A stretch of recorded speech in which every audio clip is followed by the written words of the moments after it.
Hi guys, అందరు బాగున్నారా? నేనైతే చాలా చాలా బాగున్నాను. ఈరోజైతే నాకు హాస్పిటల్లో అపాయింట్మెంట్ ఉంది. సో నేనైతే హాస్పిటల్కి వెళ్ళాక మాత్రం అక్కడ పెద్ద స్టోరీ అయింది. ఆ స్టోరీ అయితే మీకు చెప్తాను నేను వీడియో ఎండింగ్లో. ఇంకా అది అయిపోయాక, హాస్పిటల్ అపాయింట్మెంట్ అయిపోయాక ఇంటికి వచ్చాను. ఇంటికి హాస్పిటల్ నుంచి ఇంటికి ఆల్మోస్ట్ లైక్ 15 minutes పట్టిద్ది, అంతకంటే ఎక్కువేం పట్టదు. ఇంటికి వచ్చాక ఏం తిందామా అని ఆలోచిస్తూ ఉంటే మా అక్క ఆల్రెడీ మార్నింగ్ ఆఫీస్కి వెళ్తూ ఆల్రెడీ ఆమె అయితే లంచ్ ప్రిపేర్ చేసి వెళ్ళింది. బీరకాయ కర్రీ అని ఇంకా వైట్ రైస్. సో నాకు బీరకాయ కర్రీ తింటా కానీ మరీ ఎక్కువ అంత ఇష్టంతో అయితే తిన్నాను. నేనైతే ఎగ్స్ కూడా పెట్టుకున్నాను. ఇంకా ఎగ్స్ బీరకాయ కర్రీతో అయితే నా లంచ్ అయితే ఫినిష్ చేశాను.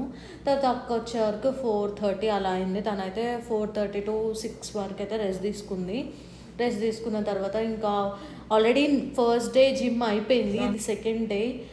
ఈరోజే బంక్ కొడితే బాగోదు అని చెప్పి అక్కని పడుకున్న దాన్ని మరీ లేపి జిమ్కి అయితే తీసుకొని వెళ్ళగలిగాను.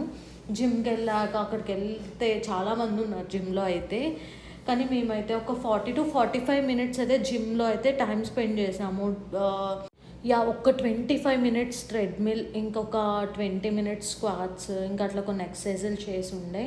తర్వాత ఇంకొంచెం సేపు ఫ్రెష్ ఎయిర్ కోసం అని చెప్పి అలా బయటకు వెళ్ళి కొంచెం రిలాక్స్ అయ్యి ఇంకా అలా ఒక 1 hour అయితే అట్లా కిందనే టైం స్పెండ్ చేసి ఉండే.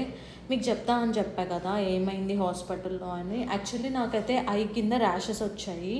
ఎందుకు వచ్చాయో తెలీదు. సరే ఒకసారి అయితే డాక్టర్కి చూపించుకుంటే బెస్ట్ అని చెప్పి నేనేం చేశాను, ఇన్సూరెన్స్ ఆల్రెడీ నా పోర్టల్లో లాగిన్ అయ్యి ఎవరెవరు ప్రొవైడర్స్ ఉన్నారో సర్చ్ చేసుకొని నేను అవన్నీ చూసుకొని వెళ్ళాను హాస్పిటల్కి, అది బుక్ చేసుకొని.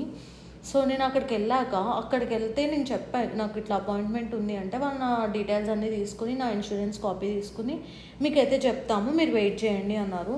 అట్లా ఫస్ట్ 30 minutes వెయిట్ చేయించారు. నేను మళ్ళీ వెళ్ళి అడిగితే మేము ఇన్సూరెన్స్ వాళ్ళతో చెక్ చేస్తున్నాము అన్నారు. అట్లా ఇంకో 30 minutes అయితే వెయిట్ చేయించారు.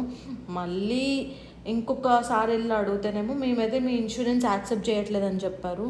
నాకైతే లైక్ ఇంతసేపు వెయిట్ చేయించారు కదా ఎందుకు అని క్వశ్చన్ చేస్తే, మేమైతే ఇది ప్రెజెంట్ అయితే యాక్సెప్ట్ చేయట్లేదు, మీరు కావాల్సి ఉంటే మీ ఇన్సూరెన్స్ వాళ్ళకి కాల్ చేయండి అని చెప్పారు. నేను ఇంకా అక్కడి నుంచి ఇంటికి వచ్చేసి మళ్ళీ ఇన్సూరెన్స్ వాళ్ళకి కాల్ చేసి మళ్ళీ వాళ్ళకి చెప్తే, లేదు అది ఉంది ప్రొవైడర్స్ లిస్ట్లో, వాళ్ళు ఎందుకు అలా అన్నారో మాకు తెలీదు, మీకైతే మళ్ళీ కొన్ని డాక్టర్ లిస్టులు పంపిస్తాము, అందులోకి వెళ్ళి సెలెక్ట్ చేసుకోండి అని చెప్పారు. ఇంకా మళ్ళీ ఫోన్స్ మాట్లాడి వాళ్ళతో మళ్ళీ అపాయింట్మెంట్ అయితే షెడ్యూల్ చేయించుకున్నారు రేపటికి. ఇంకా మేము జిమ్ తర్వాత అట్లా ఇంటికి వచ్చి వాటర్ మెలాన్ రోజు తింటున్నా అని చెప్పి రోజు కొంచెం మస్క్ మెలాన్ మా అక్కకు తినాలనిపించింది. సో తనైతే మస్క్ మెలాన్ కట్ చేసింది, తనైతేమో పీసెస్ తింది. నాకేంటంటే పీసెస్ అస్సలు నచ్చవు. ఇంకా నేను జ్యూస్ చేసుకొని కొంచెం ఆల్మండ్ మిల్క్ స్వీట్నెస్ కోసం అని చెప్పి ఒక 2-3 డేట్స్ వేసుకొని అయితే నేను జ్యూస్ చేసుకొని తాగాను. నెక్స్ట్ వచ్చేసి ఇడ్లీ పిండి ఉండిపోయింది మార్నింగ్ది.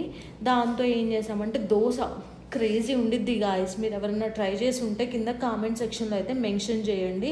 నేనైతే అట్లా నా డిన్నర్ అయితే ఫినిష్ చేసుకున్నాను. ఇంకా డ్రయర్లో బట్టలు ఇంకా డిష్ వాషర్ అన్నీ అక్క చేసేసింది. ఇంకా అంతే. Thank you guys, please subscribe.